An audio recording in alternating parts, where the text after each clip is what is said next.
OK Opera. Hey everybody, welcome back to OK Opera. My name is Sam Briggs. I am a trained opera singer and programs coordinator for Tulsa Opera, and I'm with my lovely co-host. Hi, my name's Nicole Wood. I am Tulsa Opera's outreach assistant, and I started off as an intern, and now me and Sam are doing this podcast. Come on, full-time positions with benefits. Hey. I can live this life. Yes. We're debriefing about Puccini and Verdi Play Ball. Yes. It was a wild ride. We got a lot to fill you in on. Nicole, how are you feeling after the show? Oh man, Sam. It was a week and a half ago. It was a week and a half ago. It feels like way so much longer than that. Like crazy. But to be honest, Sam, I think the show went really well. Yeah. I think the week before the show was kind of crazy, like weather-wise, and y'all will hear more about that later in the episode. Stick around. We got some drama. We got some drama. But yeah, no, I think with everything that was happening, I think it really went great. Like, it was a great show. The weather was awesome. It was a bit chilly. It was a bit chilly. But, you know, everyone was, I know, irking to pull out their sweaters and coats anyways. Let's be real. I mean, it's fall, and I'm here for it. I it am is too. autumn. And I have to say, I really enjoyed the pre-show party. It was a lot of fun. It was so fun. That spinach artichoke. Oh, girl. That spinach artichoke dip. Y'all, the spinach artichoke dip almost stole the show. We can't say it. We are still talking about the spinach artichoke dip. Spinach artichoke dip. Say that 5 times fast, Sam, please. That's my new warm-up. Spinach artichoke dip. Spinach artichoke dip. Spinach artichoke dip. Oh, lovely. Lovely. Yeah. And James was there. James Blaschko. Yes, he was. It was so great chatting with him.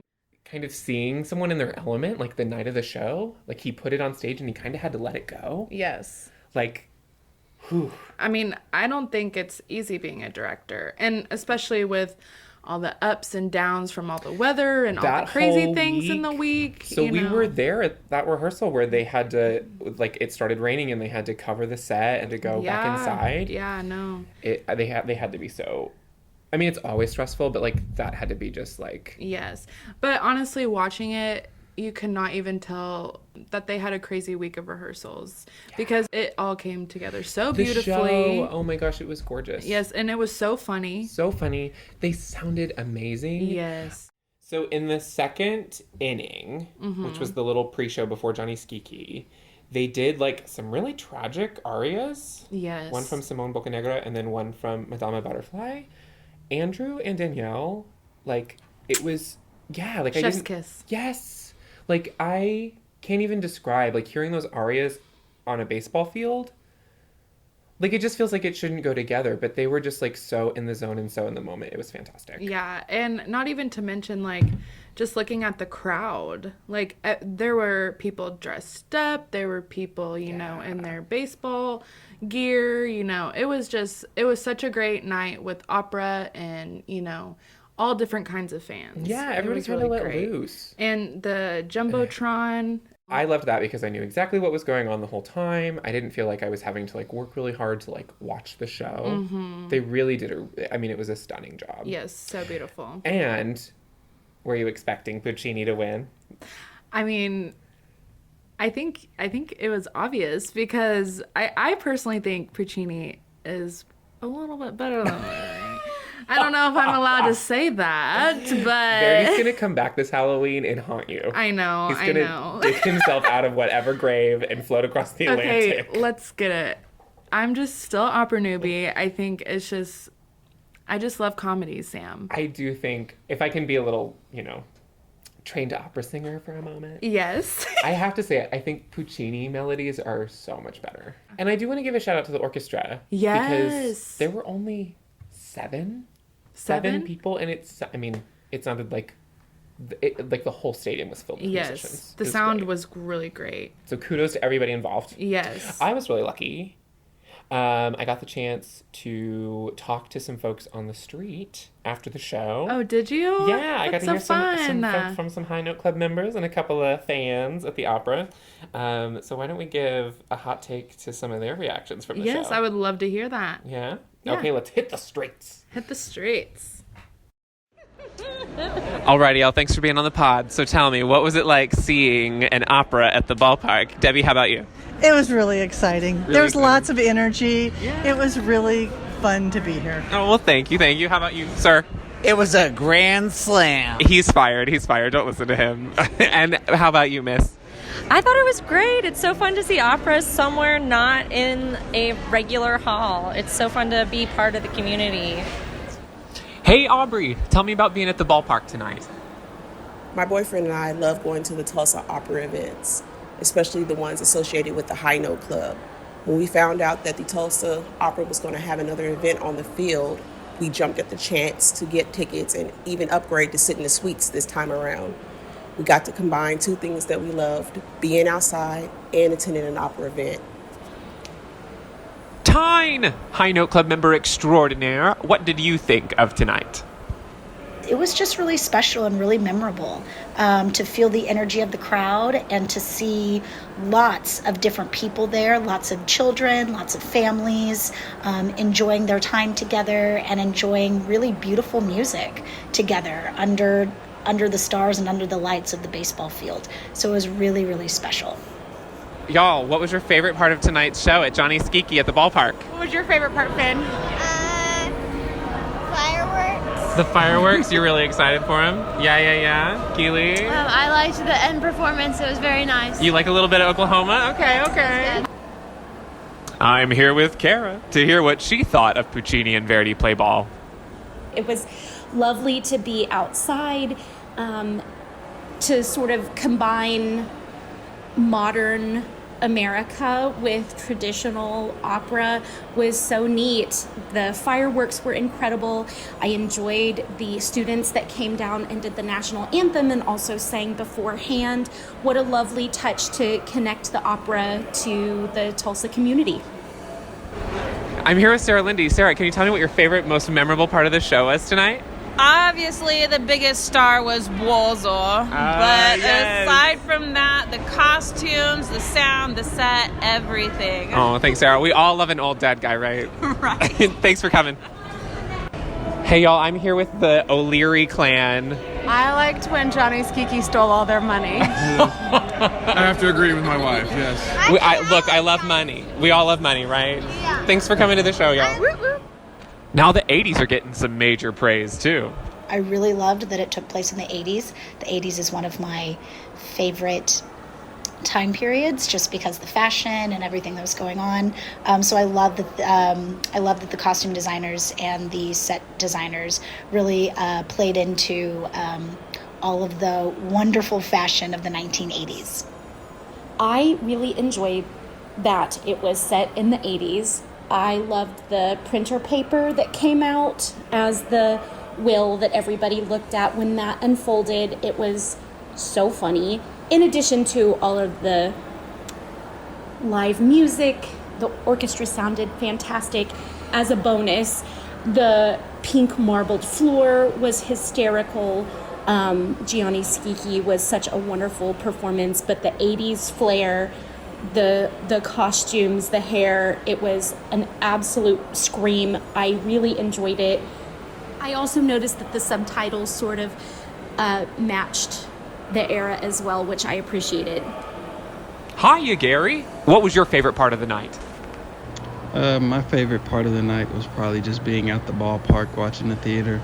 I'm an athlete, so just watching the worlds collide was really amusing to me. And the fireworks show at the end was really great. Loved that. And just overall, it was just a really good night with my girlfriend. I just want to give a huge thank you to everybody for letting me harass you on the streets after the show. And it was so amazing to hear all those great things because I know they truly work so hard to get this amazing show to be put together, especially with all of the ups and the downs and the squigglies and the squoovies and all of the fake words that I just made up. The squooglies. Yes. But luckily, I got to talk to Dana, the assistant director of production, and, she just gave us the inside scoop on what it all takes to put a show together at a baseball field. And let me tell y'all, it was not easy. I love that because Dana is the queen worker bee. Yeah, she is. So busy. And I'm so glad that she gave me a little bit of her time, because I know, especially after a show, she was probably tired and all that stuff. So, Sam, why don't we go ahead and listen to that conversation? Yes. Spill the tea, Dana. Hello, Dana, and welcome to the OK Opera podcast. I'm so happy that I can chat with you today. Before we get this conversation started, do you want to explain what you kind of do for the company?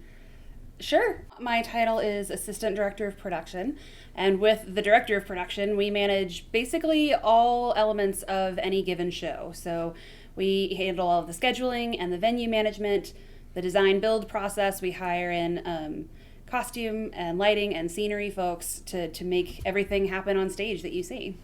So basically, like, the production is like everything that happens at the ballpark and at the what we see, you know? Right. So Sam and I are wanting all of our guests to know all the behind the scenes actions that might happen at an opera, and especially when it happens at a ballpark, because that's not something you have to see every day. Since you're the assistant director of production for Tulsa Opera, you'd be the perfect suspect for me to interrogate. No, but really, I'm excited for you to answer all of our questions. First off, how was the Puccini and Verdi Play Ball from the backstage perspective? Did everything seem as great as it was watching it? This year, our production at the ballpark was a bit more difficult than it was last time. When we did Rigoletto last year, we lucked out with a solid week of absolutely perfect weather. That was very much not the case this go-round. Yeah, that does not happen every day. No, it doesn't happen most of the days. So we got a typical Oklahoma, it might rain all week or it might not kind of situation. Yeah. Which did make things really difficult on the field. It rained 3 out of the 5 days that we were supposed to be in the field. Yeah. So it was, hourly weather check-ins, talking with all the production departments, seeing what we thought we could do when we got a bit of sunshine, or even if the rain just backed off to a little bit of a sprinkle for the whole week. Man, that was so difficult, because I remember I was so nervous because it was supposed to rain on Friday on the day of the show, and for some reason, I guess the opera gods just shined down their sunlight, and it was like, oh, here is the greatest production for the ballpark, and here's the good weather for it. So, I cannot imagine dealing with weather on top of everything else that you guys have to deal with. It was a lot, no doubt, but we have a really solid team, and we managed to squeak through it a little bit and not have to push back to Saturday, which was our rain out option. Yeah, because who wants to work on a Saturday, right? Yeah. So what is the difference between setting up a production outside on a baseball field and setting up everything in a performing arts center, obviously besides the weather? Right, the weather is probably the number one biggest thing, but the other thing that people may not be thinking about is the turf on the baseball field. Oh, okay. It's being used as a soccer field right now, but they are using it actively for their sports games, and they're very picky about what is allowed to be on their turf and how long it's allowed to be there for. Yeah. So that we don't damage it. So we had to bring in special decking that allowed a little bit of sunlight through, a lot of airflow through on the grass, and a lot of water percolation. So that even though we had heavy things on the grass for 5 days, when we picked it all up, the turf was actually in pretty decent shape. We hadn't killed it.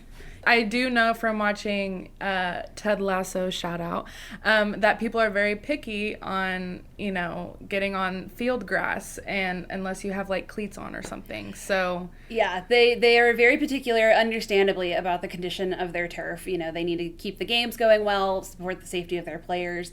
But the operations team and field management over at One Oak have been absolutely wonderful both years and really helped us figure out the best way to put the show on the grass. Yeah. So when preparing for a show like Puccini and Verdi Play Ball, what does something like that look like? How long is the process? All that kind of good stuff. This go around, I think we started planning this probably a year, 9 months in advance, which was helpful. Last time we did it, and I think 6 or 4 months. Oh, that probably was not fun. It was very, very fast.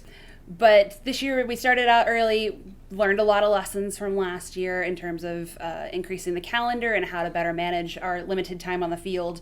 Even with the field production, really 3 or 4 days is the maximum amount of time we can actually be in the stadium. So it's figuring out what all we can do and prepare and practice before heading over there. So was the first dress rehearsal on the field, Or Yes, the first dress rehearsal was on the field we started on Wednesday evening and got rained out halfway through. So the first full dress was performance day, to be honest. Watching it from the stands, it looked really great. You could not even tell that you guys were dealing with rain or anything of like that stuff. Thank you. It looks so good. But I think that's all we have for you today. Thank you so much for taking your time out to chat with me today. Yeah, happy to be here. Yeah, all right. See you later, Dana. Bye. I'm just so glad Dana made it through the week. Me too. Me too. I could feel it in the office. It was like a balloon ready to pop. Yes. Like it was just... When we got to the show on Friday, it was like this glorious triumph. Like a breath of fresh air, literally, because it wasn't raining. So we were maybe going to have to do that show on Saturday. Yeah, and I needed a day of rest. Because there's so much buildup. But I will say, we didn't kill the turf. We did not. The show was a success. Okay, opera! Yes. So what's coming up next for Tulsa Opera? For November 5th, we have Arias and Ales. Come out to Marshall's Tap Room Friday, November 5th, 7:30 to 9 p.m. It's just going to be a laid-back evening of song with Tulsa Opera. We're giving away prizes and featuring live entertainment by our local Field Strip resident artists. Yes. Shout out, shout out.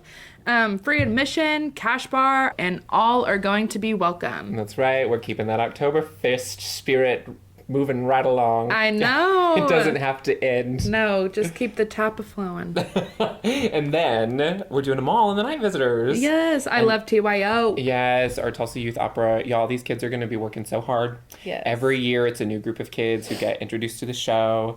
It's about little differently abled kiddo who goes on this crazy adventure and gets to meet some magic kings. And he's got a mom who's had it up to here. But it's a sweet story. And I'm excited for this group of kids because they sounded so good doing the national anthem at the show. They sounded so great. I mean, flawless. And then after that, we have Emmeline, which is like the next juggernaut of a show. Yeah. If y'all don't know, Emmeline is an opera written by our own artistic director, Tobias Picker. Shout out. Shout out, shout out. We love a Grammy Award-winning composer. Come on, y'all. Yes. But it's kind of like... I mean, it is a drama. Like, this woman, Emmeline, goes through so much. It's based off, like, a true story that was immortalized by Judith Rossner's novel. Mm-hmm. The things that woman went through. Yeah. I just think a lot of people they feel it and relate to it. They can definitely relate to it. So I think it's definitely something that you're going to want to have a discussion group after with all of your friends. Completely. I think everything's going to be so great, and definitely be planning to buy tickets for Emmeline in February. Yeah. But thank you guys so much for joining us. Yes. And we are signing out of OK Opera. OK Opera. We'll catch y'all next time. Spinach artichoke dip. Spinach artichoke dip. Spinach artichoke dip.